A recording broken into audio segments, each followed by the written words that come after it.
प्राणधन, यति सम्राट, रूहानी शहंशाह, परम आराध्य देव, दादा गुरुदेव श्री परमहंस दयाल स्वामी अद्वैतानंद जी महाराज की जय।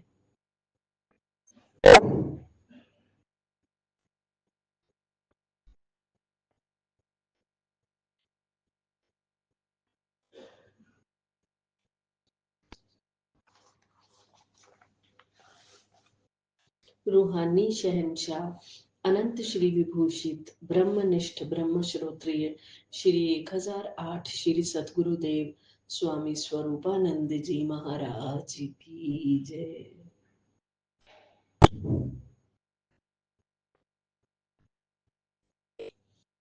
सभी गुरुमुख 13 बार पावन गुरु शब्द का जाप करें।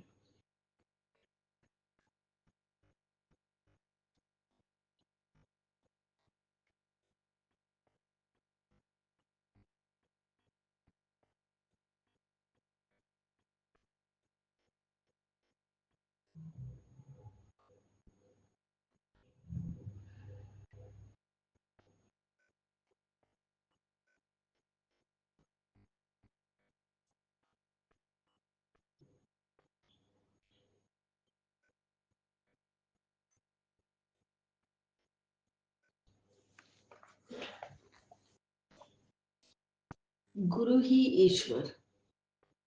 एक दिन श्री महाराज जी किसी भक्त के घर भोजन करने के लिए गए।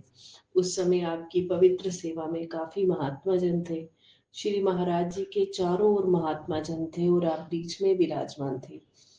अपनी मौज में श्री सद्गुरुदेव जी ने सभी महात्माओं से बारी बारी पूछा, क्या आप में किसी ने ईश्वर देखा है? अपनी बुद्धि अनुसार सभी महात्माओं ने उत्तर दिया। कई महात्मा कहने लगे, हम सभी ईश्वर दर्शन के लिए प्रयास कर रहे हैं। इतने में स्वामी अभेदानंद जी की बारी आ गई। वे कहने लगे, सद्गुरुदेव जी, जब से आपके पवित्र दर्शन किए हैं तब से मन में कभी संकल्प ही नहीं उठा कि आपके अतिरिक्त और भी कोई ईश्वर है। मेरे लिए तो आप ही साक्षात ईश्वर है। मुझे इसी में परम सुख, दिव्य आनंद की अनुभूति हो गई। स्वामी अभेदानंद जी का जवाब सुनकर श्री महाराज जी पहले मुस्कुराए और फिर बोले, सेवक को तो ऐसे ही सोचना चाहिए, उसके लिए गुरुदेव ही ईश्वर है। ऐसा महसूस होता था कि श्री महाराज जी गुरु गीता के उस महामंत्र का सार सिद्धांत अपने इन सेवकों को समझा रहे थे, जिसमें कहा गया है, गुरु ब्रह्मा गुरु विष्णु गुरुदेवो महेश्वर गुरुर साक्षात परब्रह्म तस्मै श्री गुरुवे नमः। अर्थात गुरु ही ब्रह्मा, गुरु ही विष्णु, गुरु ही शिव और परब्रह्म है। ऐसे श्री गुरुदेव को नमस्कार है। लोक वाली कुटिया। उस समय का दृश्य भी बहुत अनुपम था। ऐसा प्रतीत होता था मानो श्वेत वस्त्रधारी श्री महाराज जी सूर्य रूप बीच में विराजमान हो और चारों ओर महात्मा लोग भगवे वस्त्र पहने उनकी किरणें हैं। श्री महाराज जी के वहां विराजमान रहने से भक्तों का प्रेम और विश्वास बहुत बढ़ा। सब यही सोचने लगे कि अपना शरीर भी काट कर गुरु अर्पण कर देंगे। 2-4 भक्तों ने तो श्री महाराज जी को यहाँ आश्रम बनाने के लिए भूमि अर्पण करने की और कई दिनों तक प्रार्थना करते रहे। अंत में उनकी प्रेम प्रार्थना स्वीकार हुई। श्री महाराज जी की आज्ञा अनुसार चौकोड़ी गांव में एक बड़ा स्थान तैयार होने लगा। भक्तजनों ने इस स्थान के निर्माण कार्य में तन मन धन से खूब सेवा की। कुछ ही दिनों में आश्रम बनकर तैयार हो गया और श्री महाराज जी उसमें विराज होकर चौकोड़ी और आसपास के क्षेत्रों के जिज्ञासु प्रेमियों को अपने वचनामृत से कृतार्थ करने लगे। हिंदू, मुसलमान, सिख और ईसाई अर्थात सभी धर्मों के अनुयायी श्री महाराज जी के अनमोल सत्संग से लाभ उठाने लगे। चौकोड़ी गांव वाले इस स्थान को लोकवाली कुटिया के नाम से पुकारा जाने लगा। लोकवाली कुटिया के साथ गुसाई बागमल भागमल जी की आटा पीसने की मशीन थी। कुटिया और मशीन वाले स्थान के बीच में केवल एक दीवार थी। मशीन चलने से काफी शोर होता था और सत्संग में भी बाधा पड़ती थी।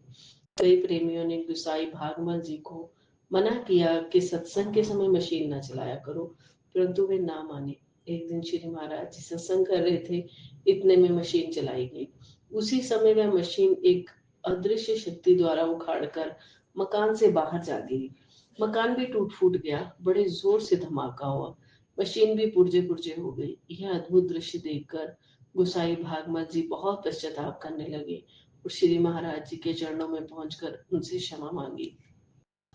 संतों से विरोध करना अच्छा नहीं होता। संत तो दयालु हृदय के होते हैं, वे तो स्वप्न में भी किसी प्राणी का अनहित नहीं सोचते। गुसाई भागमल जी की प्रार्थना पर श्री महाराज जी आश्रम के निर्माण कार्य के कारण उनकी हवेली में ही विश्राम करने लगे। परलोक वाली कुटिया। चकोड़ी गांव से चनाब नदी 2 मील की दूरी पर बहती थी। नदी के किनारे किनारे काफी दूर तक सघन वन था और 2-2, 4-4 मील पर कई दूसरे गांव भी थे। श्री महाराज जी रोज सुबह और शाम को पैदल सैर करने के लिए चनाब नदी के किनारे जाया करते थे। वहां के एकांत और सुंदर वातावरण को श्री महाराज जी ने बहुत पसंद किया। तब श्री महाराज जी ने महात्मा जनों के लिए एकांत में भजन अभ्यास करने के निमित्त वहां छोटी छोटी मिट्टी की झोपड़ियां बनवानी शुरू कर दी। वे कोठरियां इतनी तंग बनवाई गई कि जिनमें बड़ी मुश्किल से झुककर अंदर जाना पड़ता था। केवल बैठने मात्र का उनमें स्थान था।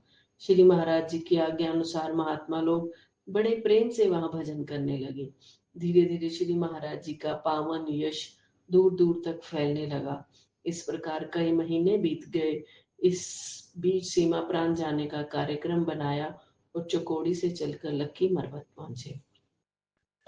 टल बुलंद में शुभ दर्शन। श्री सदगुरुदेव जी महाराज लक्की मरवत आश्रम में विराजमान थे। तभी कुछ भक्तजन टल बुलंद जिला कोहाट से असुज मास की संक्रांति के शुभ दिवस संवत 1983 तदनुसार 16 सितंबर 1926 को हजूर के शुभ दर्शन करने के लिए आए।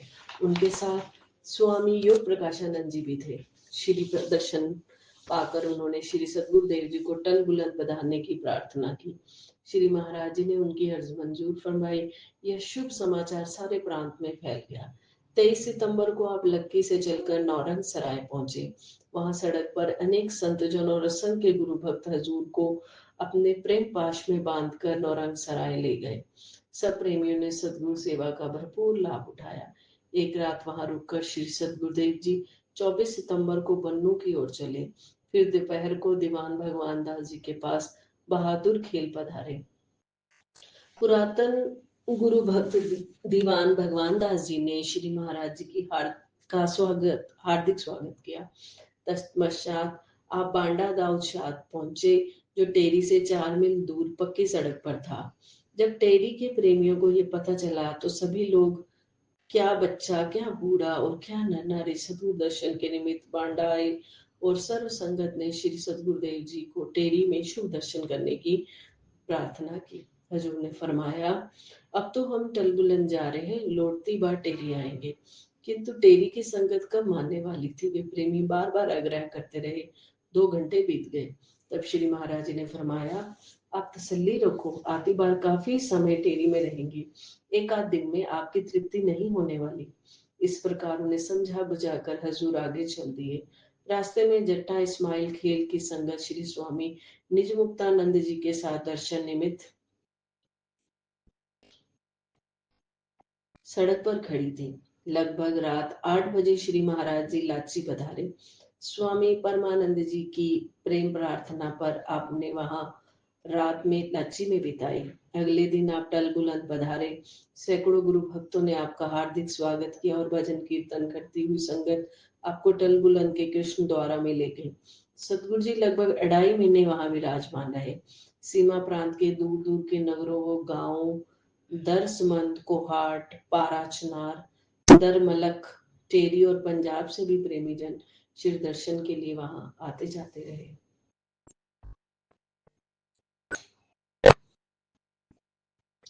पश्चिमी पंजाब में जन जागृति। मेरा मन लोचे गुरु दर्शन ताई, बिलप करे चात्रिक की न्याय। त्रिखाना उतरे शांति ना आवे, बिन दर्शन संत प्यारे जियो। हर कोली ज्यों कोल कुमाई, गुरु दर्शन संत प्यारे जियो। सानू गुरु दर्शन दी आस जी, लागी गुरु दर्शन दी प्यास जी। वेड़ा हूंज बनाया सवारिया, सारा गंद बरूट निवारिया। प्यारा आन के कर ले निवास जी, सानू गुरु दर्शन दी आस जी।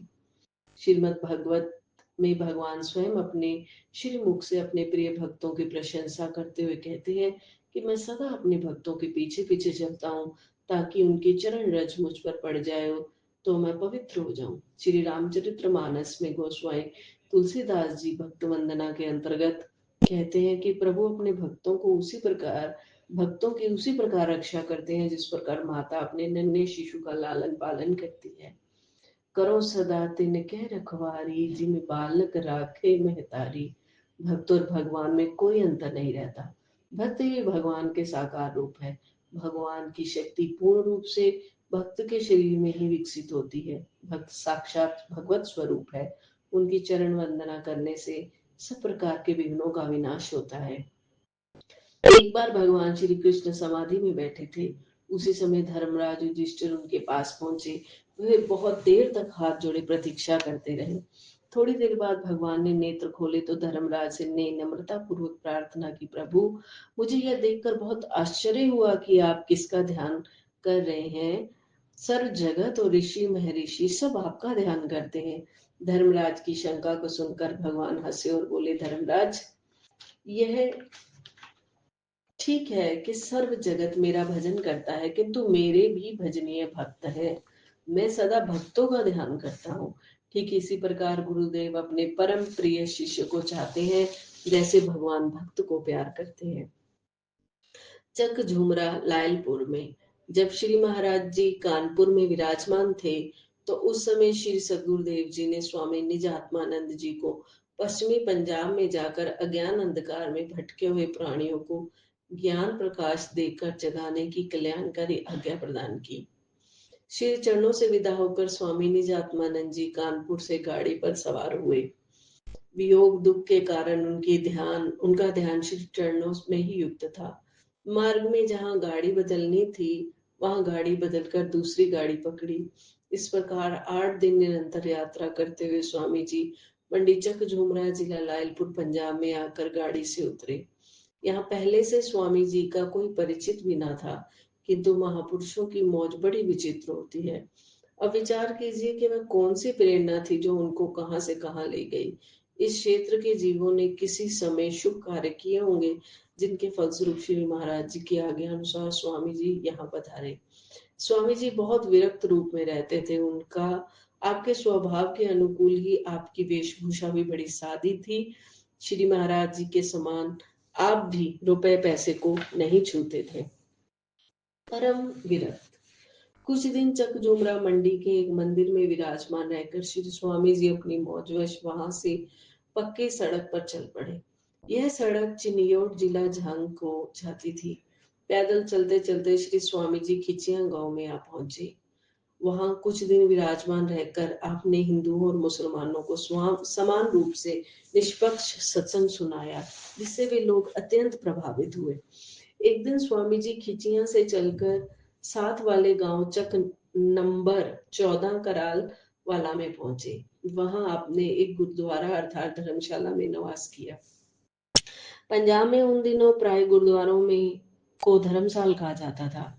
गुरुद्वारा का प्रबंधक एक धनी व्यक्ति था, किंतु वहां का पुजारी पाठी भाई कुछ संशय वृत्ति वाला था। उसने स्वामी जी को प्रबंधक के घर से रात को भोजन लाकर हाथ पर ही दे दिया, कोई थाली और अन्य दूसरा बर्तन ना दिया। उन दिनों स्वामी जी विशेष साधन अवस्था में भ्रमण करते थे। आपका त्याग भी बहुत अद्भुत था। आप केवल एक चोला और धोती ही पहनते थे, शीश पर तौलिया रखते थे, हाथ में एक छड़ी और बगल में एक धर्म पुस्तक होती थी। इस प्रकार पूर्ण विरक्त रूप से आप भ्रमण किया करते थे। स्वामी जी की अवस्था बिल्कुल ऐसी ही थी जैसे कि परमहंस रामकृष्ण जी के वियोग ने स्वामी विवेकानंद की हुई थी। दिल में गुरुदेव से बिछड़ने का दुख और आंखों में मचलते हुए आंसू। एक और जन कल्याण की भावना, दूसरी ओर विरह की प्रचंड अग्नि। कभी रो पड़ते, कभी हंस पड़ते, मौज आती तो रुक जाते और फिर मौज आती तो चल पड़ते। नगर नगर गांव गांव घूमते हुए जहां तहां धर्म प्रचार करते, किसी से लंबा मेल मिलाप न रखते।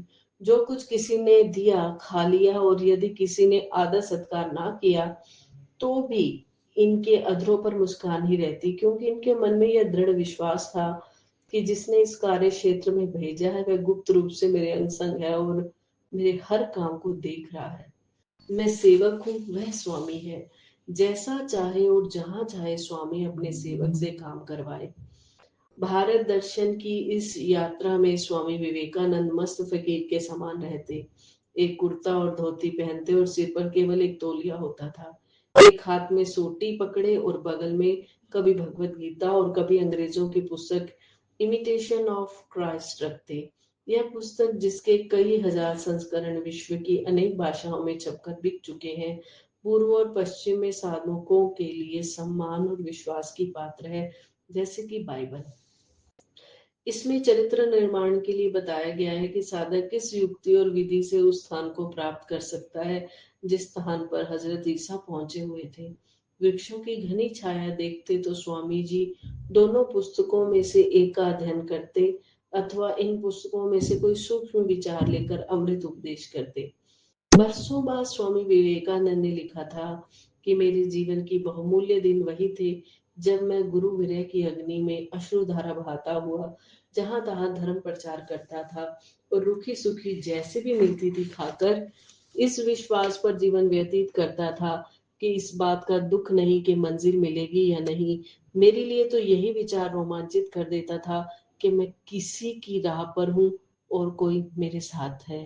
बोले श्री सद्गुरुदेव महाराज की जय। हे प्रभु, आप जी के पवित्र पाठ का जाप करते हुए अनेक गलतियां हुई। अपने बच्चे समझकर गलतियों को क्षमा करते रहना प्रभु, गलतियों को क्षमा करते रहना। मैं अपराधी जीव हूँ, नक्शिक भरा विकार, अपनी दया से सतगुरु कीजिए भव से पार। अपनी दया से सतगुरु कीजिए भव से पार। बोलो श्री परमानंद दयाल जी महाराज की जय। बोलो स्वामी स्वरूपानंद जी महाराज की जय। बोलो जयकारा बोल मेरे श्री गुरु महाराज की जय। बोलो साचे दरबार की जय।